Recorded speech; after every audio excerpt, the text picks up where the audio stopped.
Buenos días a todos y a todas. Desde la sede del Tribunal Electoral en Ciudad de Panamá, le damos la más cordial bienvenidas en nombre del director del Instituto de Estudios Democráticos, de todo el equipo de trabajo y del mío propio a otra actividad, a otra jornada organizada por el Instituto de Estudios Democráticos del Tribunal Electoral. En primer lugar, damos gracias a Dios por esta gran oportunidad y nos alegramos muchísimo de poder estar nuevamente con todos ustedes, amantes de la democracia, amigos del derecho y de la justicia. También deseamos darle la más cordial bienvenida a quienes nos acompañan por primera vez desde cualquier parte del país o de cualquier parte del mundo, gracias a la tecnología. También agradecerles la fidelidad de la participación constante de algunas de ustedes que actividad tras actividad, sea virtual, sea presencial o sea híbrida, nos acompañan fielmente en cada actividad. Quiero aprovechar esta oportunidad para recordarles que en el canal de YouTube del Instituto, lo ponen así mismo, canal de YouTube del INET, están disponibles una vasta colección de videoconferencias y muchas otras actividades académicas que incluyen una diversidad de temas. Por supuesto, la mayoría de ellos abarcando el tema electoral, temas del proceso electoral en el cual Panamá se encuentra inmersa en este momento y Colombia también, pero también temas jurídicos, constitucionales, sobre democracia, en fin, una gama de temas relevantes e interesantes, por lo cual esperamos que todos ustedes nos puedan visitar este sitio, puedan seguir acompañándonos a lo largo del año e inviten también a nuevos participantes. No puedo perder la oportunidad también para que estén muy atentos, invitarlos a que estén atentos a las próximas convocatorias. El Plan General de Elecciones de cara a la elección general de Panamá de mayo del 2024 avanza contra viento y marea, sigue su curso. Las 33 comisiones trabajan arduamente para ese proceso electoral que realizamos en Panamá cada 5 años. Ya nos contarán las panelistas de hoy cómo funciona en la hermana República de Colombia. Pero en el caso panameño, cada 5 años nos preparamos para esa elección a todos los cargos.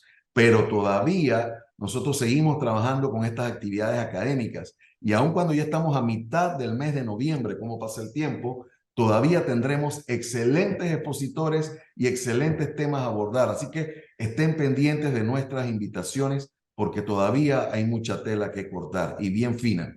Ya entrando en la actividad que tenemos hoy preparada para todos ustedes, es preciso hablar también de la muy valiosa colaboración de IDEA Internacional, específicamente de su proyecto en Panamá, de su director Carlos González, con quien se ha logrado organizar precisamente esta actividad y todo este periplo de actividades académicas en la que se ha conversado muy interesante con expertos sobre elecciones de Chile, de Paraguay, de Ecuador, de Guatemala, y hoy tenemos un tema sumamente interesante, las elecciones regionales de Colombia. La asistencia técnica especializada de IDEA Internacional ha sido un factor clave en el fortalecimiento de nuestras iniciativas y en la consolidación de esfuerzos conjuntos para lograr significativos avances en muchos temas. Hoy me siento muy contento, muy complacido y muy privilegiado de estar en esta mesa virtual como moderador al lado de dos extraordinarias doctoras, de dos extraordinarias damas. Se trata de Mónica Pachón y Paola Montilla Niño. Y vamos a iniciar inmediatamente porque ustedes vinieron para escucharlas precisamente. Vamos a escuchar a nuestra primera panelista, la doctora Mónica Pachón. Ella es politóloga con maestría en ciencia política en la Universidad de los Andes, tiene un Master of Philosophy en estudios latinoamericanos, tiene un doctorado en ciencias políticas en la Universidad de California, San Diego. Actualmente es profesora asociada en la Facultad de Arquitectura y Diseño en la Universidad de los Andes. Sus investigaciones se centran en las relaciones ejecutivo-legislativas, la organización y evolución institucional del Congreso colombiano, temas de esfuerzo fiscal y descentralización, diseño electoral y comportamiento político. Trabajó como directora del proyecto Congreso Visible desde agosto del 2009 hasta agosto del 2013 y es profesora asociada en la Universidad de los Andes, fue decana y profesora titular en la Facultad de Ciencia Política, Gobierno y Relaciones Internacionales de la Universidad del Rosario hasta el 2018 y también catedrática visitante de la Fundación Tinker en la Universidad de Columbia hasta diciembre del 2018. Doctora Mónica Pachón, hemos tenido la oportunidad de escucharla personalmente, ha venido a la ciudad de Panamá, ha estado en la sede del Tribunal Electoral en nuestro instituto. Hoy tenemos la oportunidad de escucharla virtualmente. Bienvenida y gracias por aceptar nuevamente nuestra invitación. Puede hablar. Muchísimas gracias por la invitación y pues saludo a todas las personas que nos están acompañando, a Paola. Y bueno, sin más preámbulos, les vamos a contar un poco qué ha pasado y qué pasó durante las elecciones en Colombia este 29 de octubre. Yo voy a tratar de proveer un poquito de contexto sobre las elecciones para que podamos entender también ese mundo en el cual ocurren las elecciones colombianas. Lo primero, pues que es importante para el caso colombiano siempre es hablar de la situación de orden público, porque pues en Colombia hemos convivido desde hace décadas con una circunstancia muy difícil y es que tenemos presencia de grupos armados y de crimen organizado de forma importante en gran parte del territorio nacional. La expectativa, digamos, pues, del proceso de paz tiene tiene problemas y frustraciones para los colombianos porque hay una continuidad obvia del narcotráfico que hace que nosotros sigamos en un mundo muy violento. Entonces, para mostrarles un poco cuáles son las cifras de Colombia, aquí les estoy mostrando no una tasa, sino un número de homicidios en diferentes periodos. Esto es comparando Iván Duque y Gustavo Petro, y lo que les quiero mostrar es que realmente estamos en un mundo muy similar al anterior en términos de violencia política, a pesar de tener una expectativa diferente en términos de el relacionamiento con los grupos armados y también el enfrentamiento con las con la fuerza pública. Tenemos otros fenómenos que no veíamos en el pasado tanto y ahora los vemos más, y esto es importante para entender Colombia porque pues digamos el contexto de las elecciones se da también en ese mundo regional y no pues no tan controlado. Si ustedes ven el número de secuestros en Colombia durante Iván Duque, el último año fueron 142 y con Gustavo Petro en el periodo similar 285 personas han sido secuestradas. Una cosa que cambia de forma importante es la aproximación de la fuerza pública y el enfrentamiento con los grupos armados. El gobierno de Iván Duque era mucho más proactivo, digamos, en la protección del territorio, teniendo enfrentamientos frecuentes pues, con los grupos al margen de la ley. Gustavo Petro, por su política que llama paz total, tiene un enfrentamiento menor, pero eso no ha significado necesariamente menor violencia ni pues más seguridad para la población civil. Aquí estamos viendo también cifras pues sabemos que la democracia también es la posibilidad de participar en política de forma segura. Y aquí pues vemos los asesinatos de líderes sociales y de los firmantes del proceso de paz en el periodo de Iván Duque y en el periodo de Gustavo Petro, donde no hay unas grandes diferencias, lo que muestra que realmente, digamos, hay un sinsabor de parte de la población en términos de lo que está ocurriendo en Colombia al momento pues, de las elecciones y las expectativas que genera Gustavo Petro frente a terminar la violencia o disminuir la violencia, pues es problemática. La OEA, que pues hace la observación electoral en Colombia, dice que las elecciones, a pesar de las circunstancias que narro, fueron en la mayor parte del país normales, que existieron algunos incidentes reportados antes, durante y después de la jornada electoral, pero pues hubo unos incidentes violentos, pero fueron excepcionales en el territorio y lamentablemente una funcionaria de la registraduría murió en Gamarra Cesar como resultado de una protesta de ciudadanos que pues, prendieron fuego a la registraduría en ese municipio y ella estaba en el recinto. Entonces, esto, digamos, es el contexto político colombiano, que es un contexto político difícil. Miremos entonces la percepción ciudadana y la popularidad presidencial. Y aquí también tenemos continuidades. Seguimos con un presidente, con presidentes impopulares y con una población insatisfecha con las acciones y los resultados del gobierno. Aquí estamos viendo la pregunta sobre si las cosas se están mejorando o empeorando. Y lo que ustedes ven es que, pues, durante Iván Duque, esa percepción de que las cosas se están empeorando incrementó a comparación de Juan Manuel Santos. Hay un leve momento de positivismo cuando se elige Gustavo Petro, pero estamos volviendo a niveles similares en términos de la percepción ciudadana.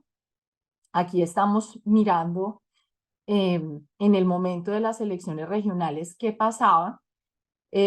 Claramente Juan Manuel Santos tenía una popularidad baja, pero no el nivel de Iván Duque, que en ese momento era muy, muy bajito, pero estamos hablando de Gustavo Petro también en términos de que las cosas se están mejorando y pues la población sigue muy negativa con más del 70% considerando que las cosas no están mejorando. Esto se parece mucho a la aprobación presidencial. Si nos damos cuenta, la aprobación presidencial para el presidente Juan Manuel Santos en el momento de la elección local era del 39%. Aquí Iván Duque llega al 22% en el momento de las elecciones regionales y Gustavo Petro está apenas en el 30% de aprobación presidencial. Entonces, lo que vemos es que tenemos una continuidad de presidentes que pierden rápidamente digamos, ese efecto de luna de miel y que se enfrentan a una población que no es muy, pues que no es muy favorable y las elecciones empiezan a considerarse como esa oportunidad de mandarle ese mensaje al presidente. En términos de la opinión de los alcaldes de ciudades principales, pues hay mucha diferenciación en ciudades principales. Está el alcalde de Barranquilla, que es hiperpopular, está la alcaldesa de Bogotá, primera alcaldesa elegida en Bogotá, que eh, está, tiene una desaprobación alta, pero que se recupera y está recuperándose al final del periodo. Medellín con una desaprobación muy ascendente, el alcalde de Bucaramanga también y el alcalde de Cali también. Entonces, digamos, son como, ¿no? Un poco las fotos de lo que ocurre en ese momento. Ahora, si miramos las tasas, digamos, cómo se ve eso en las elecciones, eh, estamos viendo unas tasas de participación promedio. En alcaldías siempre se participa más y en gobernaciones, pues, por ser elecciones ejecutivas, vemos una tasa promedio de participación del 59,21% a nivel nacional, un voto en blanco que representa el 4,44% y unos votos no marcados del 2,27%. Hay participaciones excepcionales. Casanare, por ejemplo, tuvo una participación del 73%, Chocó del 67%, Córdoba del 72%. En las gobernaciones tenemos una participación a nivel nacional del 60%. Es parecida a las alcaldías, pero hay una diferencia en el voto en blanco importante del 10% y no marcados 8%. Hay unas participaciones excepcionales, como en Arauca, muy bajita. En Bolívar es interesante, la participación es de 59,6%, pero los votos en blancos suman 12% y los no marcados 15,77%. En Córdoba, los blancos y no marcados suman 15%. En Cundinamarca, de nuevo, casi el 19% suman, tienen digamos, este resultado. Y en el Valle, la participación es bajitica, del 50,24%, y los votos en blanco son el 27,6% y los no marcados el 8,1%. Entonces acá estamos hablando, pues, que el voto en blanco está sirviendo también como una manifestación de inconformidad con el sistema. Los consejos municipales tienen una participación más baja, las asambleas departamentales también, y las juntas de administradoras significativamente más baja. Quiero que hagamos un poquito de zoom y entendamos, por ejemplo, que las asambleas departamentales tienen el 14,94% de votos en blanco y no marcados 12,24%. Eso es realmente, estamos hablando de una proporción del electorado, casi el 26%, que no elige, que va a votar, pero que no elige miembros a las asambleas departamentales. En las juntas administradoras locales, la situación es más grave.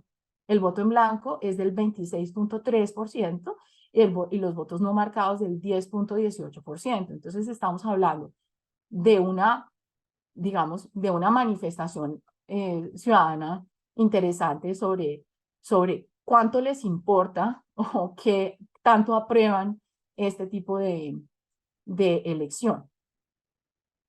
En términos, digamos, de la participación femenina, hay un incremento muy marginal. El porcentaje de diputadas en las asambleas departamentales aumentó 2,8%. Y esto, pues, realmente lo que está diciendo es que no hay muchos avances y que esto se estanca. Hay una discusión en Colombia interesante sobre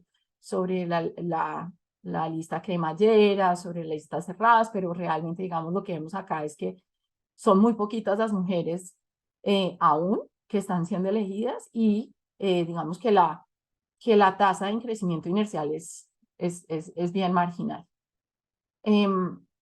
En cambio, digamos, en la rama ejecutiva, Colombia triplica el número de mujeres en cabezas de departamento, y eso es importante, pasó de 2 a 6 mujeres en las 32 gobernaciones, y esto, pues, es representativo, muy excepcional.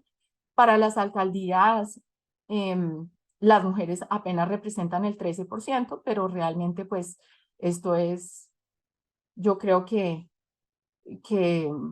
un pequeño avance. ¿Qué otras tendencias vemos en estas elecciones?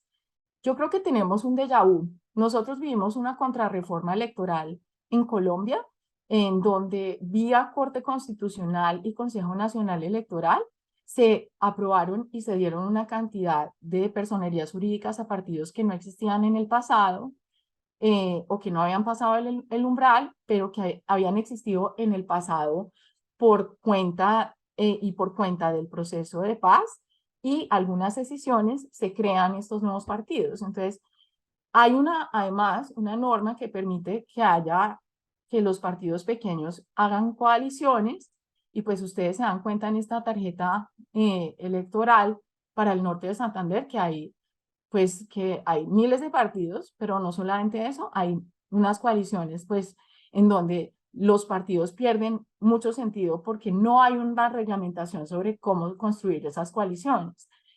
Para la rama ejecutiva, y esto seguramente Paola lo va a ahondar más, es muy importante la participación de ciudadanos, de grupos significativos de ciudadanos, en donde vamos a ver que no solamente no participan los partidos, o cuando participan los partidos son marginales, participan coaliciones, y además de coaliciones tenemos estos grupos significativos de ciudadanos que, si ustedes ven los nombres, pues acá no hay un claro ganador. Hay miles digamos, de logos, y esto pues representa una personalización extrema que es muy parecida a lo que nosotros vivíamos en el año 98-2002. Otra tendencia que veo yo en estas elecciones es que hay una reivindicación de la política tradicional. Eh, Se dice pues que Gustavo Petro no le fue bien en estas elecciones y yo creo que eso es cierto en ciertos lugares. Dilian Francisca Toro, por ejemplo, que es una mujer que ha participado en política mucho tiempo. Miren, por ejemplo, la participación en el Valle fue la menor. El voto en blanco fue el segundo más votado. Después ganó Dilian Francisca, pero pues le siguió el voto en blanco. Y esta es la coalición que ella tiene ahí en donde están pues los partidos más grandes y los más pequeños. Es decir, aquí lo único que es claro es que es Dilian Francisca y no nada que ver con los atajos de partido o atajos programáticos. Alex Char tiene la misma circunstancia, gana con el 73%, la participación es del 55%, pero los votos en blanco son del 10.4%. Federico Gutiérrez también, estos tres en oposición a Gustavo Petro, gana con el 73%. Él ya había sido alcalde, todas estas personas ya pues son políticos reconocidos y también tienen votos en blanco muy altos. Voy a simplemente a mencionar que, digamos, la discusión más importante que teníamos en Colombia en ese momento era si esto era un plebiscito o no del gobierno Petro, y pues las dinámicas regionales son muy distintas a las dinámicas nacionales, pero yo sí creo que aquí el presidente sufrió un revés importante por las fuerzas que ganaron en ciudades principales. También hubo sorpresas. Este es el alcalde electo de Tunja que ya le demandaron la elección, pero es un ruso que vino a hacer sus prácticas en Colombia y se quedó. Y pues lo que está pasando en el sistema en este momento es de tal nivel de inestabilidad que gana el señor profesor ruso contra partidos, contra ¿no? Políticos profesionales de larga edad. La reacción del presidente frente a esto fue, no, creemos un frente amplio por el cambio y niega la derrota del pacto histórico y luego cita a los gobernadores que él considera amigos a su oficina y no cita a los demás en una reunión. Entonces, digamos que el resultado de las elecciones, porque pues sabemos que esto siempre es un juego iterado, la idea era saber si efectivamente Gustavo Petro salía fortalecido o no, y si esto le iba a dar pues algunas pistas para moderar sus posiciones y que pudiera representar, digamos, algún quiebre en su gobernabilidad en este tipo de cosas, pero pues esto no ha sido el caso. El pacto histórico sigue radical y está buscando caminos para unir los 13 movimientos petristas en un solo partido, eh, pero digamos que esa oportunidad de tener las elecciones regionales para reconstituir la gobernanza en Colombia por ahora no ha ocurrido. Muchas gracias. Muchísimas gracias, doctora Pachón, por su extraordinaria presentación. Muchísimas gracias.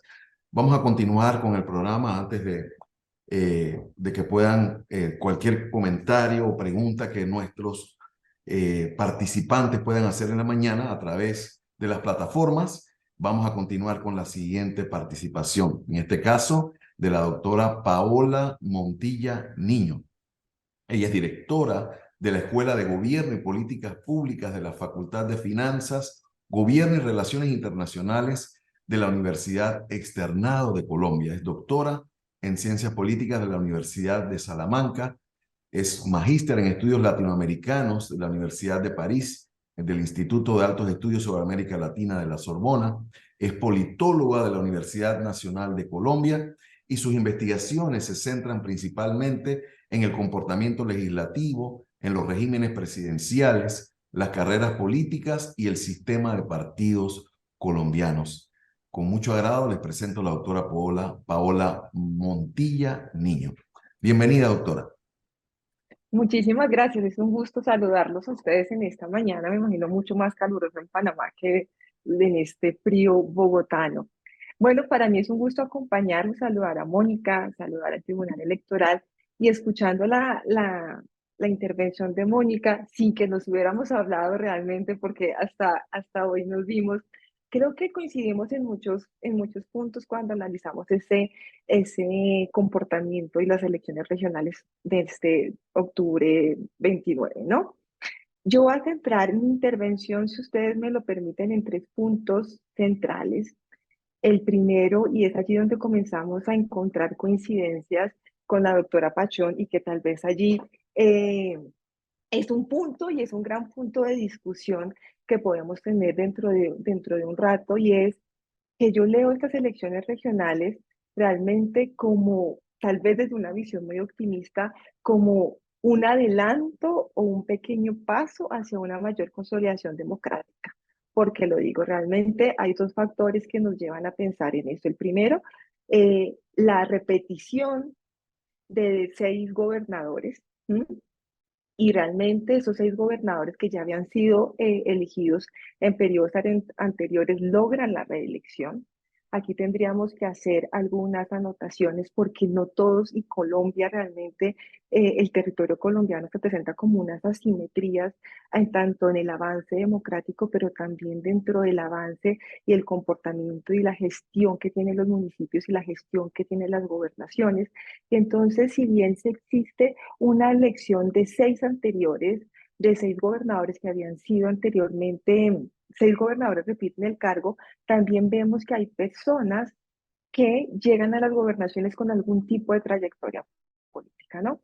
Si nos damos un poco la mirada hacia atrás en el 2019, lo que predominaba y digamos en ese momento la gran lectura que se hizo hace 4 años es realmente preponderaron las candidaturas independientes.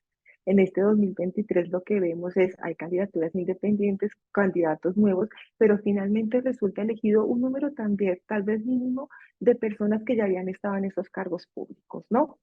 Les repito que aquí deberíamos hacer como una revisión mucho más sistemática y más parsimoniosa, porque digamos que esas reelecciones tienen sus contrastes. Entonces tenemos una reelección como en el caso, bueno, no son gobernaciones y es el caso de la alcaldía, por ejemplo, de Medellín, donde también había sido Fico Gutiérrez alcalde, que uno podría decir no se presenta la misma tendencia de clanes políticos como se podría presentar en otras regiones del país, como el Cesar y como Córdoba, donde en realidad se han conformado clanes políticos que han monopolizado, digamos, y donde los partidos políticos han perdido cierta competencia por ese nivel de empoderamiento, digamos, que han tenido estas familias políticas, ¿no? Pero también tenemos el caso de Char, que también lo comentaba Mónica, y el caso de Barranquilla, donde el alcalde Pumarejo siempre mantuvo los niveles de popularidad más altos, superior al 70%.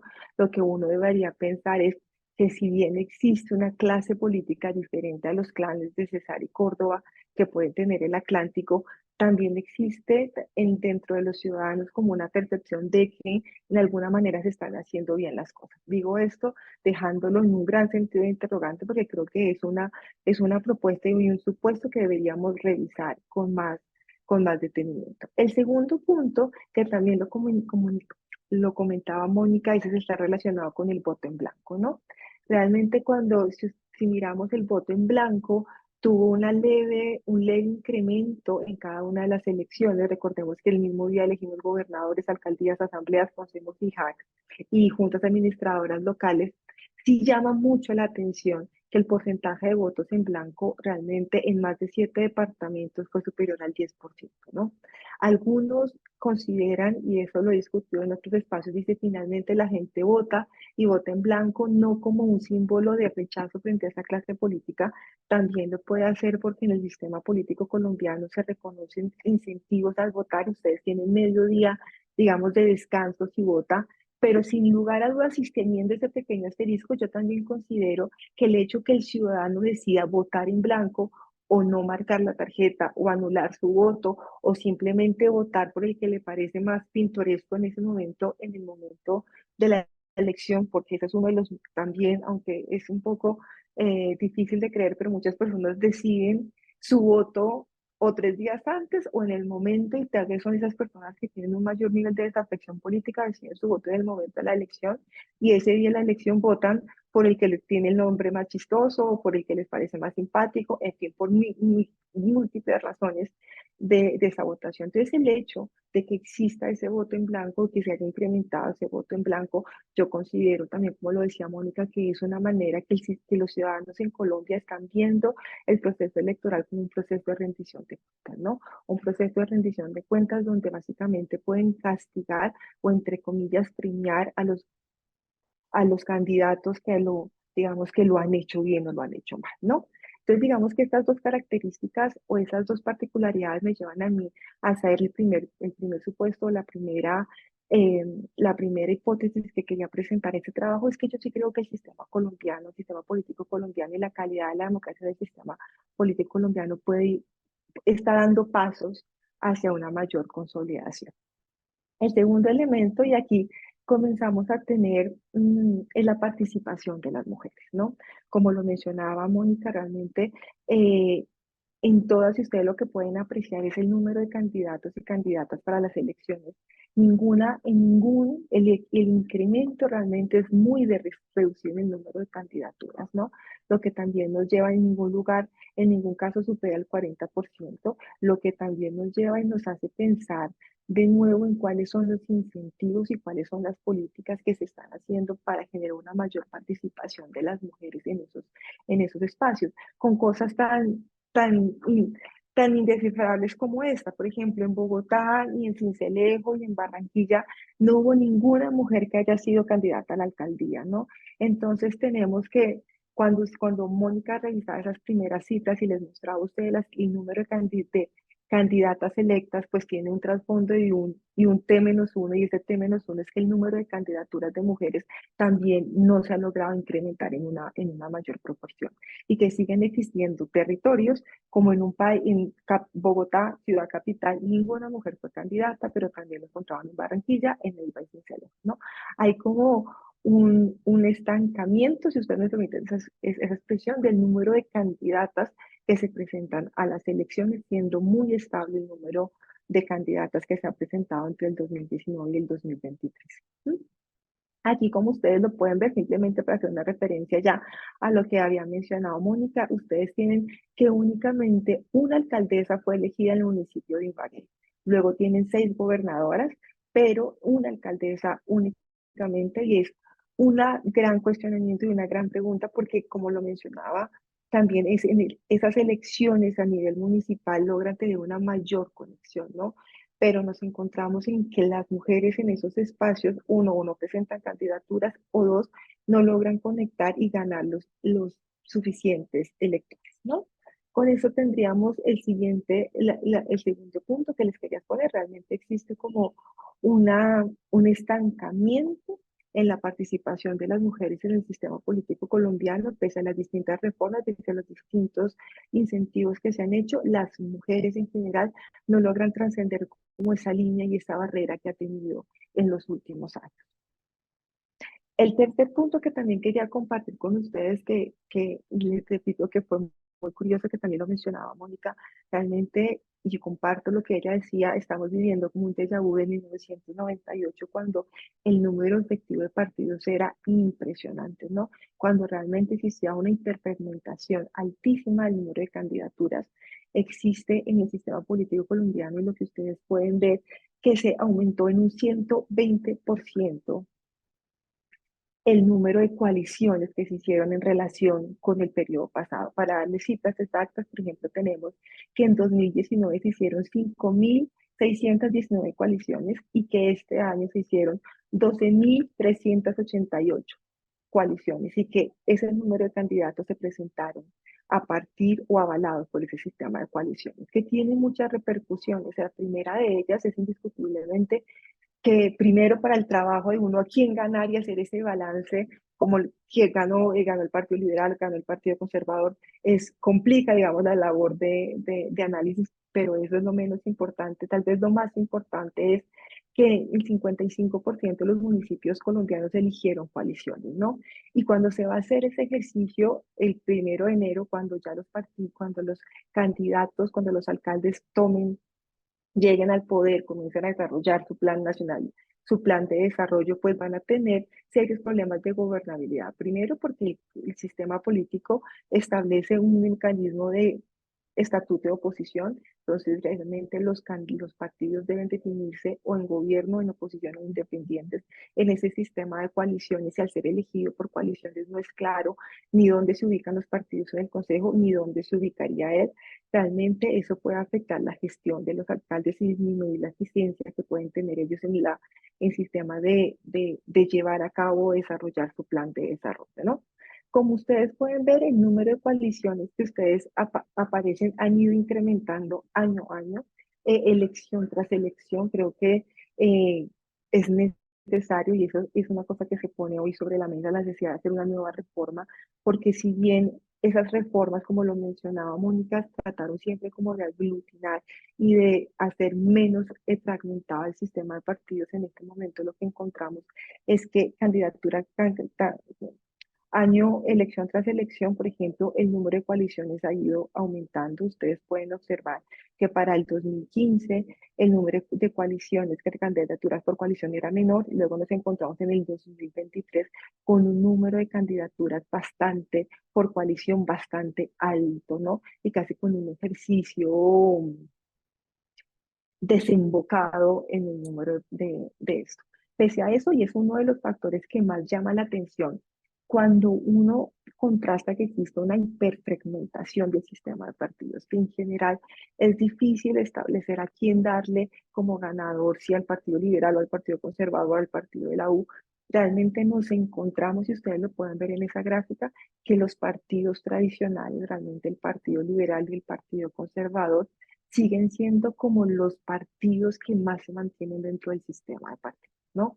Realmente es un sistema, el partido, la lectura de este gráfico es la primera barra, es las alcaldías que el Partido Conservador gana a nombre propio, es decir, sin coalición, y la segunda barra ustedes pueden ver que es el número de alcaldías que los partidos ganan en coalición.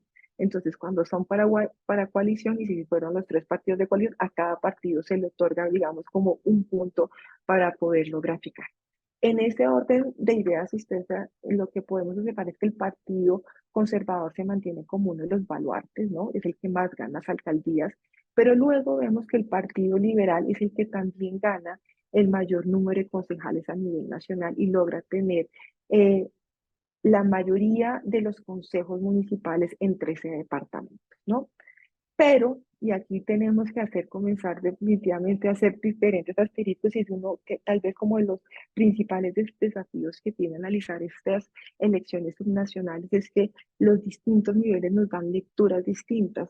¿Por qué? Porque una primera lectura uno diría, si los partidos tradicionales se mantienen y tienen el Partido Conservador y tienes el Partido Liberal, realmente como fuerzas que luego de 200 años se siguen manteniendo en el poder. Sin embargo, se dan cuenta que el Partido Liberal, cuando uno compare, creo que aquí no lo traje en colación, cuando uno lo compara con el periodo del 2019, entonces uno dice que el Partido Liberal perdió 33 alcaldías, que el Partido de la U, que es un partido que realmente fue como una disidencia del Partido Liberal, también pierde un total de 83 alcaldías, ¿no? Perdón, el Partido de la U pierde 20 alcaldías, y el partido que más le va es el Cambio Radical, que pierde 83 alcaldías. Entonces uno tiene como que nuevamente hacer una, una reflexión y analizar realmente qué pasa con esos partidos tradicionales, porque tú dices, sí, son los que se mantienen, pero luego cuando lo comparan con el 2019 te das cuenta que esos partidos en las alcaldías han perdido presencia, especialmente el Partido Liberal y discutiblemente el Partido Centro, el Partido Cambio Radical, ¿no? ¿Quiénes están llenando esos espacios? Realmente, ¿cuáles son esas otras fuerzas políticas? Entonces, aquí el panorama tampoco comienza a ser de todas formas claro. ¿Por qué? Porque la primera lectura podría ser es los partidos de izquierda. Sin embargo, el pacto histórico, y aquí lo vemos, el pacto histórico realmente no le fue muy bien, realmente esa es la gran conclusión, y no le fue muy bien por varias razones. Primero, porque no lograron presentar candidaturas, realmente un elevado número de candidaturas, debido a que especialmente pues el pacto histórico no cuenta con bases regionales sólidas en todo el territorio nacional. Luego, cuando vemos los ganadores, tenemos que decir que si vemos solo el pacto histórico y no vemos algunos partidos de izquierda que también estaban dentro del pacto histórico, y si no era claro si se presentaron como independientes del pacto histórico o como afiliados dentro del pacto histórico, realmente los ganadores ganaron 31, ganaron 12 en total, entre alcaldías, entre coaliciones, con un porcentaje de éxito del 3.1, ¿no? Entonces, no es un espacio que en este momento esté siendo absorbido, acogido por los partidos de izquierda, porque también algunos partidos de izquierda, por ejemplo, como Colombia Humana, que fue realmente uno de los partidos avalados por el presidente Gustavo Petro en las elecciones pasadas, no fue claro cómo fue su comportamiento. En algunas partes del territorio colombiano se presentaron como candidaturas ellos solos, es decir, como Colombia Humana, especialmente en la costa Caribe, pero en regiones donde finalmente, como Pacífico y el suroccidente del país, donde habían sido realmente baluartes o espacios de izquierda, allí la Colombia Humana desaparece, ¿no? ¿Qué sería como una de las conclusiones que uno podría llegar? Realmente existe una hiperfragmentación, se mantienen los partidos políticos tradicionales siendo de manera, se mantienen. Tendríamos que hacer de nuevo un asterisco, porque no se mantiene de la misma manera en cada uno de los niveles, ¿no? Es diferente el comportamiento del Partido Conservador en las alcaldías, donde gana el mayor número, pero en los consejos municipales el Partido Liberal se mantiene. Luego, si uno hace un balance total, se dan cuenta que el Partido Liberal perdió, en realidad no aumentó el número de candidaturas, el número de alcaldías, pero se mantuvo también como uno de los principales actores. Luego nos preguntamos finalmente quién está tomando ese espacio. No es claro que lo estén tomando los partidos de izquierda ni el pacto histórico, porque independientemente allí encontramos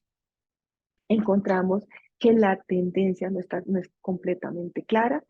Entonces, la tercera opción es que sí está siendo tomada por esos nuevos partidos, que pueden ser o movimientos significativos de ciudadanos, o, como lo mencionaba Mónica, esos partidos que existieron, pensemos en Salvación Nacional o el Nuevo Liberalismo, Alianza Verde, que son partidos recientes, eh, que han comenzado a tener unas pequeñas aproximaciones y unos pequeños logros a nivel territorial, ¿no? Pero repito, realmente la gran dificultad de leer los resultados de las elecciones subnacionales en el caso colombiano es que son tres niveles completamente distintos de relación entre el político y el elector. Son tres espacios y territorios distintos en los cuales los partidos, tanto tradicionales como no tradicionales, se configuran.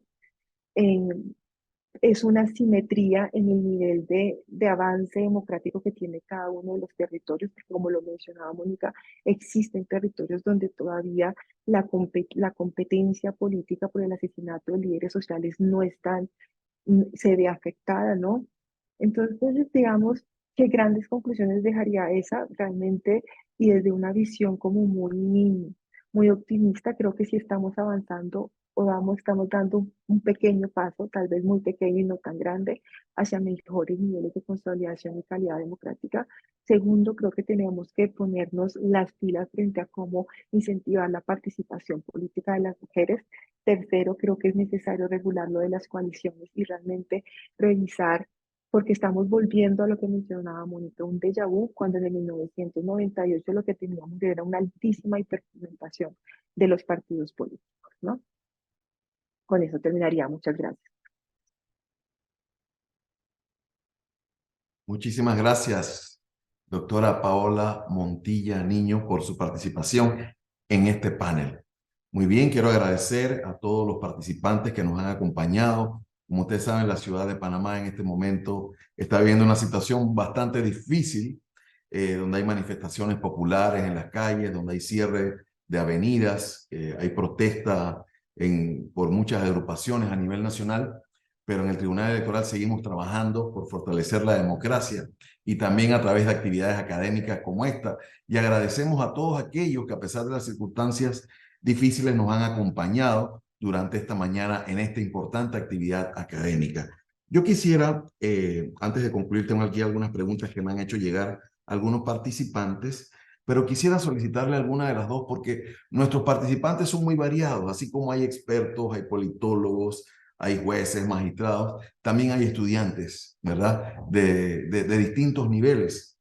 Y nos gustaría que muy brevemente nos ilustraran un poquito sobre el sistema electoral colombiano, porque en Panamá estamos acostumbrados a que tenemos una elección cada 5 años, que esa elección es para todos los cargos, ¿verdad? Cada 5 años. En cambio, la realidad colombiana es que tenemos una elección presidencial y luego tenemos una elección como esta, donde se eligen a muchísimos cargos. Creo que se eligieron a más de 20.000 cargos, me parece que leí, donde habían alcaldes, gobernadores, y son unas elecciones que se dan en la mitad del periodo presidencial. Entonces, nos gustaría conocer, que nos hablaran un poquito sobre el sistema electoral colombiano y de qué manera incide esto, fortalece la democracia el hecho de tener dos elecciones separadas, o les gustaría tener un sistema como el panameño, donde se eligen a todos los cargos. ¿Cuáles son las ventajas y desventajas de tener un sistema como el de ustedes, que en Panamá se ha pensado, cada vez que viene una reforma constitucional, se abre la oportunidad de poder decidir si tenemos unas elecciones parciales o intermedias o regionales, como se le llama en distintos países, o seguimos el modelo de tener elecciones para todos los cargos? Adelante, cualquiera de las dos primero. Mónica, abre el micrófono primero. Bueno, primero explicar el caso colombiano es difícil porque tiene muchos bemoles, pero nosotros tenemos elecciones legislativas primero, en marzo, luego tenemos las elecciones presidenciales, es decir, nosotros no elegimos el Congreso de la República del presidente el mismo día. Tenemos una segunda vuelta para la elección presidencial, en donde si ninguno de los candidatos en primera vuelta saca más del 50%, se hace una segunda vuelta. Entonces son 3 elecciones consecutivas. Si existen primarias o consultas internas de los partidos, se pueden hacer el día de las elecciones legislativas o se pueden hacer antes. Hay digamos, un uso estratégico de esas elecciones porque realmente la democracia interna de los partidos no existe en Colombia. O sea, para efectos prácticos, digamos, hay un partido que se llama el Partido Mira y hay algunos otros partidos, pero digamos, esa democracia interna no está tan estructurada. Bien, lo otro son estas elecciones locales, en donde son las elecciones regionales que se hacen un año posterior a las elecciones presidenciales, son periodos de 4 años, y ahí en estas elecciones se eligen alcaldes, gobernadores, asambleas departamentales, consejos municipales y en algunas ciudades juntas administradoras locales. Nosotros tenemos un sistema proporcional de lista opcional abierta, es decir, hay algunos partidos que pueden participar con listas abiertas o con listas cerradas, y tenemos varios vehículos para participar. Entonces, uno de los vehículos son los partidos, ¿sí?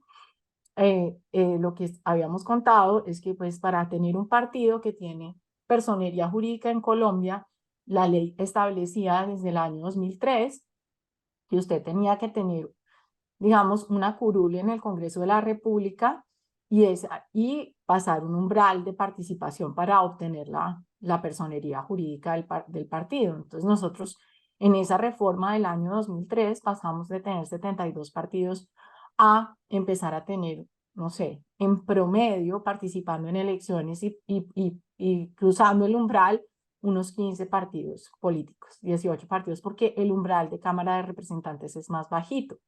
Nosotros tenemos circunscripciones especiales, tenemos circunscripción indígena, circunscripción afro y tenemos la representación designada de las FARC o del Partido de los Comunes, resultado del proceso de paz, y tenemos, o sea, tenemos lo que ustedes quieran porque realmente es como la feria de la proporcionalidad. Entonces, ¿qué pasa?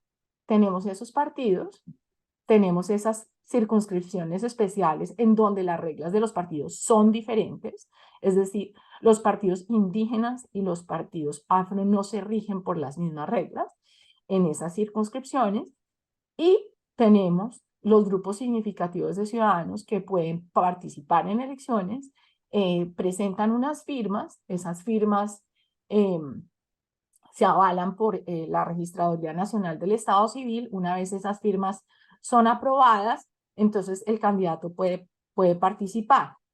Entonces, esto que les estábamos mostrando es una cantidad, o sea, entonces la gente, digamos, para elecciones ejecutivas se puede inscribir como grupo significativo de ciudadanos, y estamos hablando de 1.500 candidatos bajo esa, digamos, esa modalidad.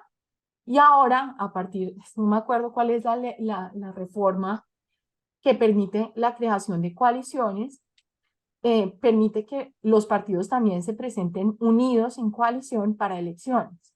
Entonces, esto es relativamente nuevo, pero lo que hace es un poco desdibujar el rol del partido, ¿sí? Porque es que uno, cuando tiene un partido político en una tarjeta electoral, si uno no está informado, pues tiene un atajo de información ideológico o histórico o regional. Pero en este caso, como les mostré en la tarjeta electoral, un candidato tiene 5 logos o 6 logos y uno dice, ¿eso qué es? Conservador, liberal, ¿no? Entonces, digamos que ese es el mundo. ¿Cuáles son las ventajas? Yo no le veo ventajas al sistema colombiano, para serle muy sincera. Creo que las ventajas del desorden, pues de pronto es que nadie domina el sistema, y en ese desorden pues no hay como elegir dictadores ni gente hiperdominante, entonces cada uno por su lado. Eso es una cosa buena porque tenemos esas amenazas, ¿no? de concentración de poder en otros países que son peligrosísimas. En Colombia eso no pasa, ¿sí? O sea, cada municipio es un mundito bien separado, y hay poca colaboración en ese sentido. ¿Qué diría yo? Que la contrarreforma, es decir, el otorgar avales, otorgar personerías jurídicas por parte de la Corte Constitucional y del Consejo Nacional Electoral, en los últimos 2 años crearon 18 partidos que no han pasado el umbral, está generando el incentivo perverso de usar las coaliciones. ¿Por qué? Porque yo necesito participar en elecciones para poder seguir ¿no? recibiendo plata y funcionando. Entonces, ¿qué hago? Pues me presento en coalición con todo el mundo y así conservo mi personería jurídica, ¿sí? Entonces, lo que estamos viendo es una deformación del sistema. Yo creería que la participación de independientes tendría que subir el umbral para que efectivamente haya incentivos a presentarse a tener partidos, pero también creería que, digamos, los partidos deberían ser entes que deberían pasar un cierto umbral, y que esta idea de la Corte, ¿no? De devolvernos al 1980 y revivir los muertos partidos, ¿no? De esa época es un poco anacrónica. Entonces, lo que estamos, para mí, yo difiero de Paola en el sentido, digamos, de la conclusión. Yo veo una desinstitucionalización muy fuerte. Creo que antes teníamos un sistema más organizado, y esto a mí me parece terrorífico en términos prácticos, porque si Paola, que es una experta, no lo puede analizar, nadie lo puede analizar, ¿sí? Muchas Entonces, gracias. si nos queda grande a nosotros que vivimos estudiando esto y nos pagan para entender esto, pues no quiero saber qué piensa un ciudadano de la representación política en Colombia. Entonces ahí me parece que hay extremo personalismo, y ese extremo personalismo tiene una ventaja, y es que no hay concentración de poder necesariamente, pero también tiene una desventaja, y es que la gobernanza se vuelve imposible y se vuelve muy postelectoral, es decir, no mostrándole a la ciudadanía, sino a pesar de las preferencias ciudadanas. Excelente, muchas gracias por la amplitud de su explicación. Sí. Quisiera, Paola, la doctora Paola, agregar o reaccionar a los comentarios de Sí, la doctora no, no, Mónica. solo agregar, porque Mónica hizo una excelente explicación del sistema. Solo faltó aclarar que también tenemos, como ya dice, la Feria de la Proporcionalidad. Tenemos 16 circunscripciones especiales de paz que le dan representación a las víctimas del conflicto armado, ¿no? Entonces, creo que Colombia ha sido muy amplia en crear esos espacios de participación, pero esos espacios de participación cada vez y de dar representación a los afro, a los representantes, a los extranjeros, a, a los colombianos en el exterior, a las comunidades indígenas, a las víctimas, a las FARC. Pero creo que es necesario realmente institucionalizar, porque yo comparto lo que dijimos, hay una desinstitucionalización del sistema de partidos, sin lugar a dudas. Lo que yo veo es que los ciudadanos están como despertando, diciendo, oye, también mi voto en blanco puede ser una reacción frente a eso, ¿no? Y que también el hecho de haber reelección, que siempre fue muy criticado en el sistema político, se cayó, se permitió, se cayó. En este momento también es un incentivo, creo yo, también para que las miembros del Ejecutivo, las autoridades ejecutivas, los ejecutivos puedan hacer las cosas bien, ¿no? Porque finalmente tienen un incentivo que es, puedo ser elegido a posteriori. Entonces creo que el sistema electoral, un sistema de partidos en caos, que una de las características y haber permitido la reelección no inmediata hace que los alcaldes, los gobernadores puedan realmente tener un incentivo mayor para continuar su trayectoria y su carrera política en los 4 años siguientes.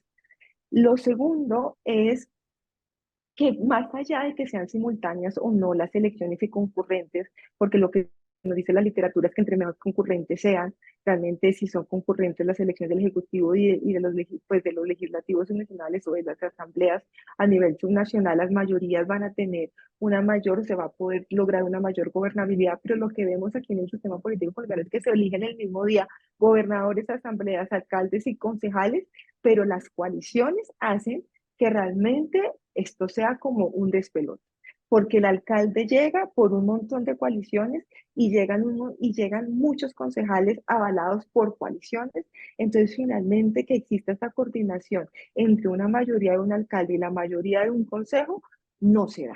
Y no se da en términos porque se están regulando las coaliciones, porque no se sabe realmente cuál es esa parte, esa pertenencia y adicionalmente porque es una de las características, además del alto personalismo que siempre es lo que ha querido limitar el sistema político colombiano, tenemos realmente partidos poco programáticos y poco disciplinados, ¿no?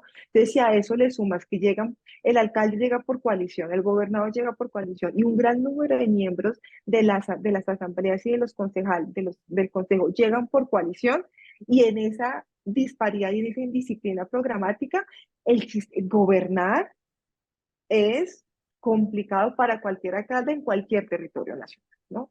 En cualquier parte del territorio, en cualquier municipio colombiano, porque existe esa incongruencia entre el consejo, entre alcalde y consejo, o entre gobernador y asamblea departamental. Entonces, más allá de que si tienen que ser concurrentes o hacerse el mismo día, creo que el punto central en el sistema político colombiano es que se tienen que volver a realizar esas coaliciones que, como decía Mónica, son recientes, pero creo que nos están devolviendo a un mundo que hemos tratado de reformar desde el 2003. Muchísimas gracias. Realmente son muy importantes los poderes locales en Colombia. Tradicionalmente, este tipo de elecciones regionales se han interpretado como una respuesta a la gestión presidencial o una antesala de lo que será la siguiente elección presidencial, o no se puede examinar los resultados obtenidos tan variables en esta ocasión como un reflejo de lo que va a ser la próxima elección. Cualquiera de las. Yo creo que no, yo creo que es difícil, todavía es muy temprano en la elección, en el periodo del presidente. Lo que yo sí creo es que la gente se hace contar y eso es importante para las elecciones posteriores, ¿sí? Es decir, si yo tengo un eh, caudal electoral importante, pues entonces empiezo a pensar en esto. Ahora, eso depende también de la popularidad presidencial. Si tú tienes un presidente muy poderoso y popular, pues esto es una refrendación, hay una cantidad de cosas, pero si tienes presidentes impopulares, que es lo que hemos vivido en los últimos 3 periodos presidenciales, eh, nada, es una oportunidad para pegarle al presidente, ¿sí? Y es una oportunidad para, digamos, hacer así, pero no necesariamente estás proyectando, no hay una buena proyección de los votos locales a los nacionales. Es un match muy difícil por la personalización, ¿sí? El pacto histórico, en este caso, que es el partido del presidente o la coalición que lidera el presidente, es, eh, es un culto a la personalidad del presidente, ¿sí? Y ahí, pues no le fue bien. Pero esos votantes son fieles, entonces ellos se cuentan también ahí. Yo creo que eso es interesante como un ejercicio, como un midterm, ¿cierto? Como en Estados Unidos, pero no, pero lo que pasa es que por la alta fragmentación es dificilísimo interpretar esos resultados de una forma que nos permitan proyectar las elecciones 2026. Yo no la veo, por lo 2026. menos. No. No, porque adicionalmente lo que menciona Mónica, el pacto histórico realmente nace hace 1 año y medio, ¿no? Y la izquierda en Colombia en general ha sido una izquierda que no ha logrado conciliar ni presentarse de manera conjunta. Entonces, podemos decir, el pacto histórico es una, una, una fuerza política que están haciendo, que es claro que no tiene los mejores resultados en estas elecciones porque no tiene bases electorales, no logró presentar candidaturas y realmente es porque la izquierda en Colombia en general no ha logrado presentarse como coalición, ¿no? Entonces creo que esa lectura va a ser distinta y les queda tal vez 3 años más para buscar coalición, para mostrar resultados y de pronto en los 2026 los resultados pueden ser distintos. Muchísimas gracias a ambas participantes. Bueno, yo tengo muchas más preguntas aquí, pero yo no quiero abusar del tiempo de ninguna de las expositoras que nos han dedicado pues gran parte de la mañana, a pesar de tener múltiples ocupaciones y tener más compromisos a continuación, pues se han tomado el tiempo para estar con nosotros aquí en la ciudad de Panamá, los que estamos aquí y los que nos ven desde cualquier parte del mundo. Agradezco nuevamente entonces a Mónica Pachón, a la doctora Paola Montilla, ambas doctoras, por su gran participación esta mañana. También a Idea Internacional por la colaboración para poder que esta actividad fuera una realidad y sobre todo a todos ustedes que se han tomado el tiempo, están trabajando, están laborando para también acompañarnos durante esta mañana. Estén pendientes, por favor, de las próximas invitaciones que les haremos llegar, sea a manera virtual, por las plataformas del Tribunal Electoral, para que nos acompañen al Instituto de Estudios Democráticos en sus actividades académicas. Un gran abrazo, doctoras, muchas gracias. Nuevamente, no sé si alguna quiere decir algo antes de cerrar, pero muy agradecidos desde la ciudad de Panamá por su colaboración. No. Muchísimas gracias a Muchísimas ustedes por la gracias. invitación y un bonito, Muchas feliz día. gracias. Entonces, muy buenos días a todos y a todas. Que Dios los bendiga y será hasta una próxima oportunidad.